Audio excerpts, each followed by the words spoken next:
Hey everybody, c'est l'heure du Hey Lundi Party, tournée un mercredi où je vais vous parler, ça commence bien, de mes lectures passées, présentes et futures avec 2 jours de retard parce que vous allez vite vous rendre compte que je suis malade.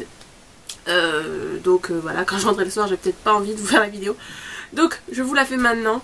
Donc voilà, alors comme d'hab on va commencer par tout ce qui est manga. Alors je me suis fait, en fait c'était pas prévu si vous voulez, mais j'ai fait quand même le week-end à 1000. Et rien qu'avec les mangas, j'ai réussi à atteindre les 1000 pages. Donc voilà, alors pour commencer par le plus petit, je me suis fait les tomes 1 et 2 de la série Sugar Family par Akira Hagio, édité chez Pika dans leur collection Shoujo, donc c'est en français, malgré le titre anglais. Les dessins sont pas exceptionnels, que je vous chope une page. Ne sont clairement pas extraordinaires. Même l'histoire en elle-même n'est pas extraordinaire, ça reste un manga moyen. Le fait que le frère là, qu'à chaque fois que vous allez voir sur une page apparemment il va être en train de faire une tête bizarre, il a un sister complexe, donc il est fou de sa sœur. Ça fait des situations assez rocambolesque, mais c'est pas non plus le manga exceptionnel que je vous conseillerais particulièrement. Voilà, donc je vous laisse comme d'habitude la page, le lien livre addict en dessous si vous voulez voir le résumé, les notes, tout ça. Mais bon, voilà, moi je vous dis, je trouve ça moyen. Mais si je peux tomber sur la suite pour le lire, je dirais bien évidemment pas non. Voilà, en plus je vous montre les tomes là, mais tout à l'heure je fonce à la bibliothèque. Voilà. Et donc la deuxième série que je me suis faite, qui est donc celle qui en gros m'a fait faire mes pages, c'est la série Blue Spring Ride, sauf que je sais pas si ça c'est le nom français, je crois que oui. Hein.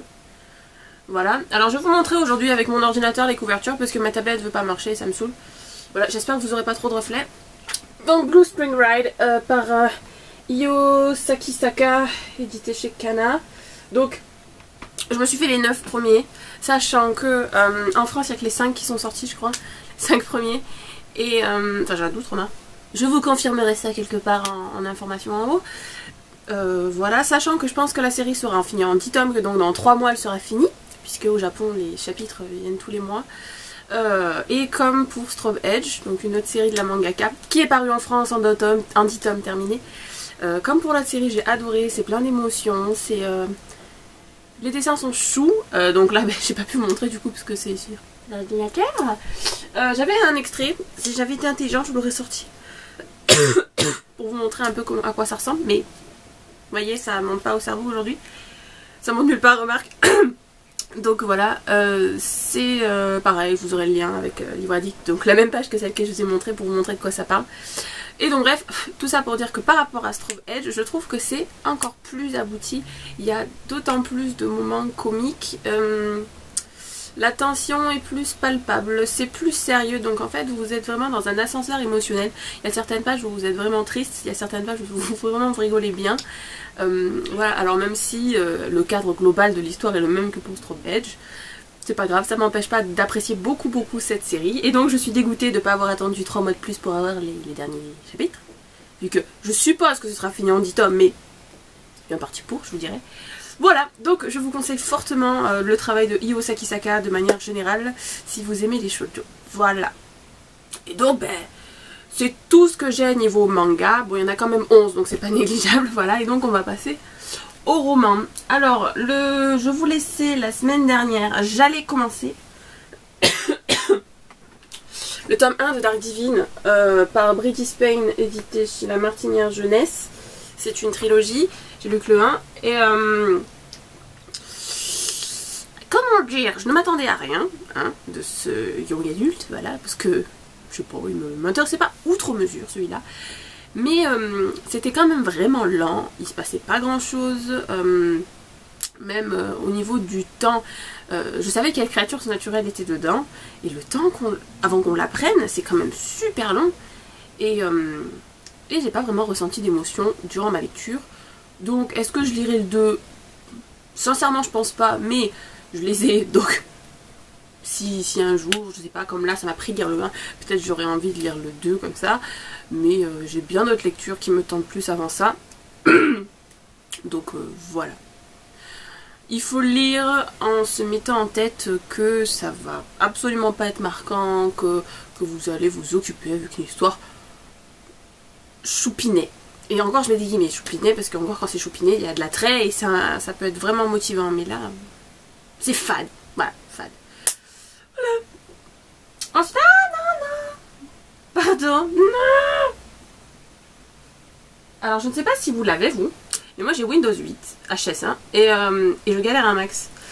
Alors, ensuite, je me suis fait un nouveau New Adult que j'avais vu dans la vidéo de Candy Shy qu'elle allait lire. Alors je me suis dit, bon, ben, on va le lire en même temps, ça va être fun.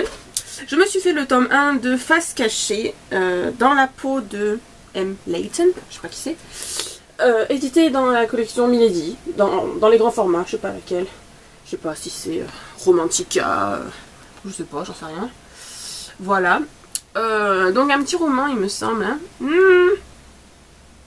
vous m'entendez faire des bruits bizarres c'est que donc je me bats avec mon ordi. Alors donc il fait 286 pages apparemment et donc c'est un new adulte donc j'ai envie maintenant que ce nouveau style est sorti. C'est parfaitement dans mon âge donc c'est 18-25 ans je crois donc une romance avec des jeunes de mon âge pas mal comment dire. Il y a quand même pas mal de tensions sexuelles dedans, donc forcément, voilà, c'est le plus attirant dans un bouquin, voilà, dans une romance en tout cas. Donc voilà, alors je me suis dit que j'allais me le faire, et puis j'ai l'impression que ça fait une éternité que je l'ai lu, ce qui est grave quand même, parce que j'ai dû le lire mercredi, donc il y a une semaine. C'était sympa, je me souviens que justement Candy Shy, elle n'avait pas été trop, comment je pourrais dire ça, trop positive sur ce roman, qu'elle était vraiment attirée par ce qui se passait à la fin. Ben moi, je sais pas, avec les romances, toujours je suis prise dans le jeu. Après, la fin justement je l'ai trouvée grotesque, mais ça c'est une question de goût. Est-ce que je lirai le 2? Sûrement, parce que s'il est aussi fin que celui-là, oui, je le lirai. Voilà, mais après c'est justement pareil, j'ai encore... Donc c'est le deuxième new adulte que je lis. Avant j'avais lu Unbroken, je crois que je vous en ai parlé la semaine dernière. Mais pour l'instant, je suis pas plus convaincue que ça. C'est sympa, mais ce ne sont pas des gros coups de cœur. Voilà. J'ai lu d'autres romances bien plus fun. Et j'en ai d'autres qui m'attirent beaucoup plus que celle-là. Voilà. Vous allez croire que cette semaine était vraiment mitigée. Et c'est vrai, globalement. Voilà. Ensuite, je me suis fini lundi soir, quand j'aurais dû vous tourner la vidéo originellement. J'ai fini lundi soir le tome 2 de la série Megan Chase, Démon Intime, par Stacia Kane, édité chez... J'ai lu dans la collection Darklight, il me semble. J'espère que depuis tout à l'heure je vous montre bien les couvertures. Ben là, j'ai carrément été déçue. Voilà. Le 1, je me souviens qu'en vidéo, j'avais eu plus d'engouement que mon avis réel.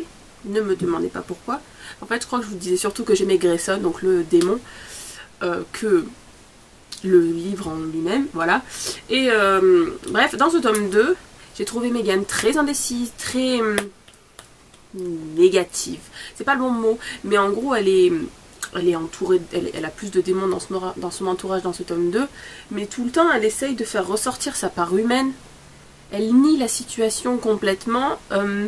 Alors ça m'aurait pas gêné si il y avait une évolution au fil du roman, qu'elle se rendait compte petit à petit qu'elle était en train de changer, et c'est pas le cas, et ça me saoule vraiment beaucoup parce qu'elle en devient limite schizophrène, et étant donné qu'elle est psychologue, elle s'invente des symptômes de schizophrénie, donc ça m'a saoulé de renier à ce point ce qu'elle était, ce qu'elle devenait, et donc voilà, pas négatif si en fait c'est le bon mot de toujours, ouais, elle m'a gonflé. Voilà, et ce qui m'étonne en revanche, c'est que en fait... Pardon, vous allez vraiment croire que moi aussi j'ai un syndrome J de la Tourette ou je sais pas. Je ne sais plus quand est-ce qu'il est sorti, je crois qu'il est sorti l'année dernière, je sais pas la date sur Livradix, qui est étrange. Ah ben 2013, oui. Bref, le tome 3 est sorti en VO en 2010, et ça m'étonne qu'on n'ait pas encore le tome 3 vu que c'est une trilogie, donc... quand il sera sorti en France, oui, je le lirai. Mais est-ce qu'il va arriver? Je sais pas. Ça tombe, il a peut-être pas tant marché que ça. Je ne sais pas. Voilà. Et donc, ensuite, on va attaquer mes 2 lectures en cours parce que j'ai été gourmande cette semaine. Alors, la première, la plus fine, je suis en train de me faire en anglais la nouvelle The Guard qui se situe entre le tome 2 et le tome 3 de la sélection par Kirakas, qui vient donc de sortir aux États-Unis. Et j'aime beaucoup, j'aime bien l'univers de la sélection à chaque fois, je suis contente de m'y replonger, je suis impatiente d'avoir le 3 comme vous le savez parce que je les ai bouffés, les 2 premiers, j'adore. Et d'ailleurs selon la date de sortie française, il y a de fortes chances pour que je me l'achète en VO le tome 3 vu que le style est très très simple pour ceux qui ont envie de commencer la VO si ça vous intéresse. Enfin, moi je trouve ça facilement lisible. Et en fait, pourquoi je suis toujours dessus? Je suis à 20% parce que c'est en anglais justement et que je suis malade, donc je me sens pas forcément le soir de m'attaquer à de l'anglais. Et puis aussi je savoure le plaisir justement avant que ce soit fini vu que c'est tout petit, voilà. Et cette fois-ci on a donc le point de vue de Aspen. Donc pour ceux qui ne situent plus, c'est celui qui vit dans la même ville qu'America au tome 1. Voilà, pour pas faire de spoil pour ceux qui ne connaissent pas. Voilà, donc oui, je lirai la suite. Je pense que la semaine prochaine, ce sera fini. Et voilà. Et d'ailleurs, si vous avez des romans VO, des romances ou des romans contemporains à me conseiller en VO, s'il vous plaît, aidez-moi. Je cherche de ça en ce moment. J'ai envie de me remettre à la lecture en VO et j'ai besoin d'aide. Voilà, parenthèse fermée. Et ensuite, ma deuxième lecture en cours, mais qui sera sûrement finie... il sera fini la semaine prochaine, hein, je vous dis ce week-end, mais c'est évident qu'il sera fini ce week-end. Je suis sur le deuxième roman de Jennifer S. Smith, L'équation de l'amour et du hasard. Je ne sais pas chez qui c'est édité, sûrement chez La Martinière. Ah mais non, achète, mauvaise pioche. Voilà. L'équation de l'amour et du hasard, encore un titre bien compliqué qu'elle a pris. Voilà. Alors pour ceux qui ne connaissent pas, c'est l'auteur de... Bon là il est en anglais, hein. La probabilité statistique de l'amour au premier regard. Voilà, et on reconnaît bien son style qui part beaucoup, comment dire, elle a tendance à vite s'échapper pour nous, elle s'évade pour nous décrire d'autres choses, des souvenirs, des détails qui sont parfois inutiles à l'intrigue, ce qui fait que ma lecture elle est un peu ralentie à cause de ça. Excusez-moi, parce que donc toujours même chose, je suis malade, alors des fois quand ça part en cacahuète j'ai envie, je lâche le bouquin. Mais c'est mignon, mais pour le moment, je préfère la probabilité statistique. Voilà, après à voir, je suis à 57%, donc à la moitié. Donc ce sera très vite lu et ce sera fini. Lundi prochain, si je vous tourne à temps, ce qui est normalement le cas parce que je ne serai pas encore à Paris. Voilà. Alors donc c'est fini pour tout ce qui est de mes lectures passées. Qu'est-ce qui est en lecture future de prévu? Je vous avoue que je ne sais pas. Il faut que je me trouve un roman fantastique puisqu'en ce moment j'alterne roman fantastique et romance ou new adulte, enfin contemporain, bref, ce qui n'est pas surnaturel. Pour mes prochains non surnaturels, je pense me faire soit Pour un jour avec toi de Gail Forman, soit le fameux Tes mots sur mes lèvres qu'on voit de partout sur la toile. J'hésite encore. Donc bref, ce sera la surprise pour vous la semaine prochaine sur quoi de quoi je vous parlerai. Voilà. En espérant que je vous trouve en meilleure forme la semaine prochaine, je vous souhaite de bonnes lectures et à bientôt. Bye.